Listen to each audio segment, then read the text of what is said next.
What's good? It's your boy R.O.C.C. We're finally back with another episode of New Drip, and I bring you Rex from Las Vegas. What's good, G? Hey, bro, how you feeling, bro? Good. How are you, Oh, man? awesome, bro. Thank you for having me. Of course, bro. So let's talk about it. Where are we right now? So we're actually at the brand new For the Culture headquarters here Okay. at the Union House in downtown Las Vegas. Okay.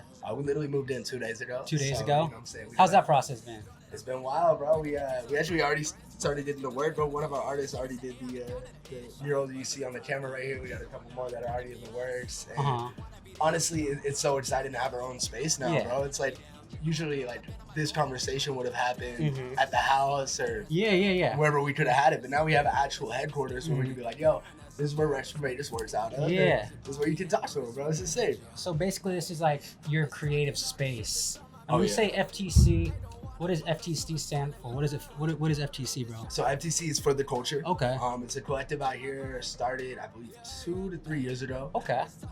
Initially as an events collective. Okay.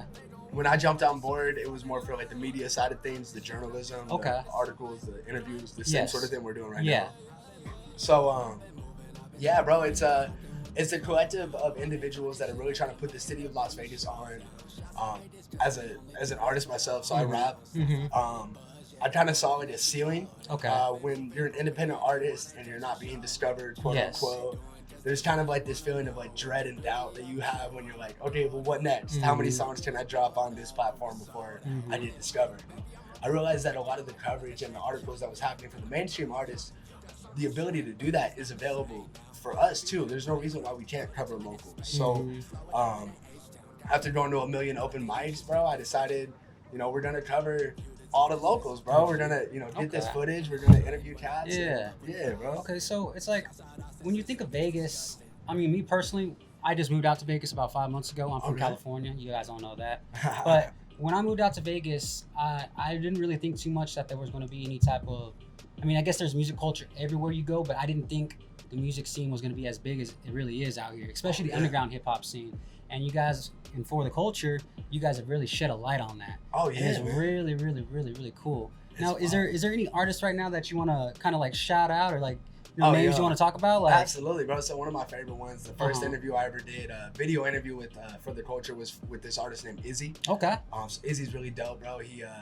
I've known him as like a guitar player, so he's always out there looping, but he just dropped a fire trap album. Okay. So like, like an artist like that, multifaceted, like, totally under the radar of the industry, but could dominate the industry next year. Okay. Also want to shout out Marco, Lord Franklin, and Zerby. They're 3 heavily involved For the Culture artists. They'll be out here putting in work. They are here sweet. They really believe in the vision. And their anthem, Let's Fucking Go, was our FTC anthem last year, so that's all we bumped. Okay. So I know you talk about you work with For the Culture. You say you do the vlogging. Yeah. What else? You do the interviews for them. And you're also making music. Yeah. What inspires you to want to do all these different types of things instead of just focusing on the music? You want to do a little bit of everything. What inspires you, bro? Oh, that's a good question, bro. It's kind of like, it's a little bit of like nurture versus nature. So, my family is all involved in like production. So like my sister's a producer for. It's in your blood then. Yeah, bro. You know what I'm saying? So my sister's a producer for a major network. Yeah. And my mom's always worked in the film industry, and my dad helps out in the film industry too. And so like being around that my whole life, I kind of saw like the bones of how a production is made. And at the end of the day, it's just people out there putting in work and with all one vision. So having seen that my whole life growing up, the possibility and the way that we've been able to do things it's just kind of like there's no limits, bro. We can really sit there and make a TV show. We can make a movie.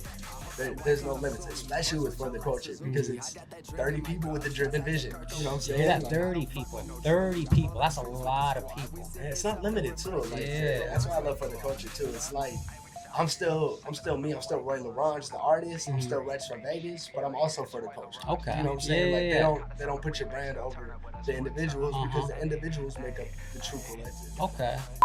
Yeah, man. So before we get to the artist, what's next for Rex? What's Rex from Vegas? What's next from Rex? Oh man. So my ultimate goal right now, I'm actually really glad I can manifest this on camera. Okay. I really want to have a late night show.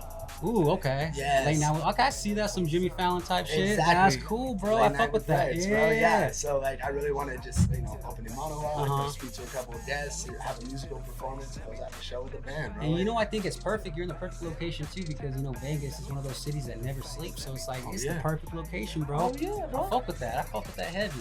Absolutely. So man. you know, piggybacking off that, I really want to get into the music side of things, bro. Like, let's talk about the music. How long you been making music for? Bro, forever, honestly, since like freshman year of high school. Okay. So like that's like it's about 11 years now. Wow. 11 years making music. I'm old, bro. Okay.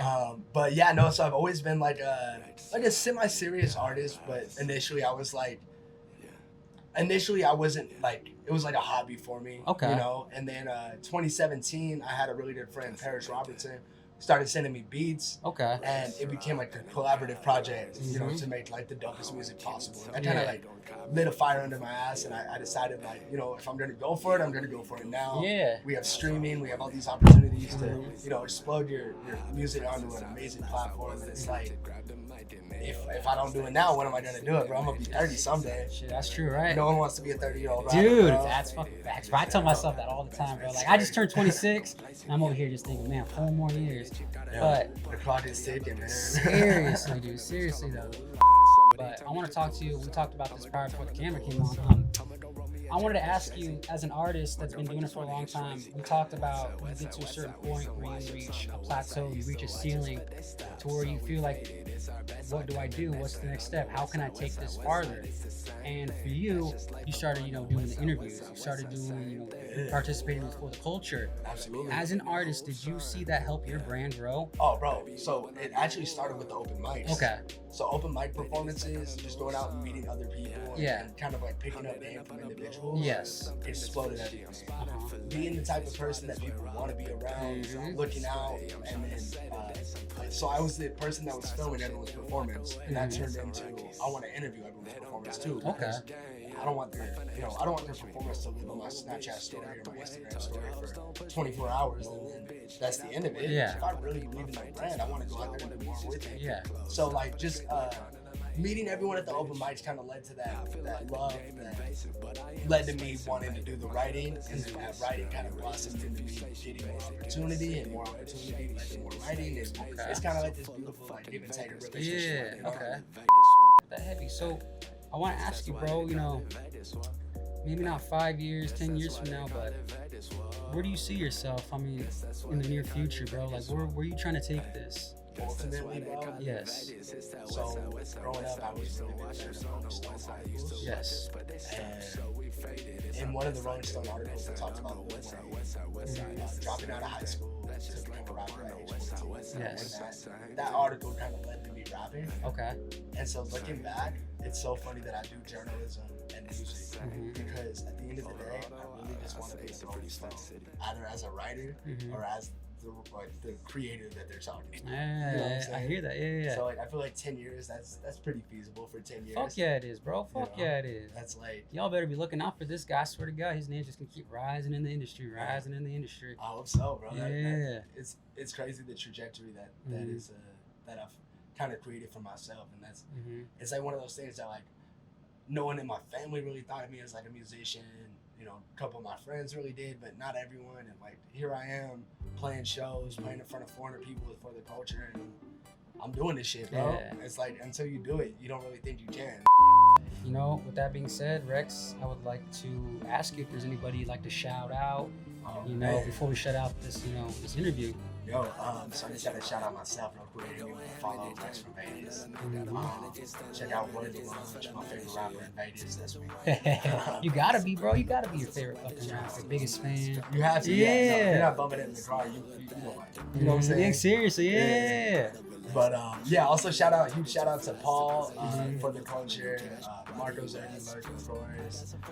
Shout out to King Gas, my engineer out here. At, different Empire Studios out in the north. So you can get somewhere to record and you're in Vegas. Yeah. That's definitely the dude to talk to. Shout out to all my producers. I have a gang of them out here in the city. John Baylor, Johnny B, Mike G, a whole bunch of people. And shout out you, man. Alex Ace, bro. Hey, I appreciate it. Shout out, my little brother. Yeah. Hey, you know what? I just want to say, Thank you, Vegas. I want to say thank you, Rex. Thank you for having me. FTC for the culture. This is Alex Ace. This is New Drip, and we out. Yeah. All right. Dude, that was a really good conversation.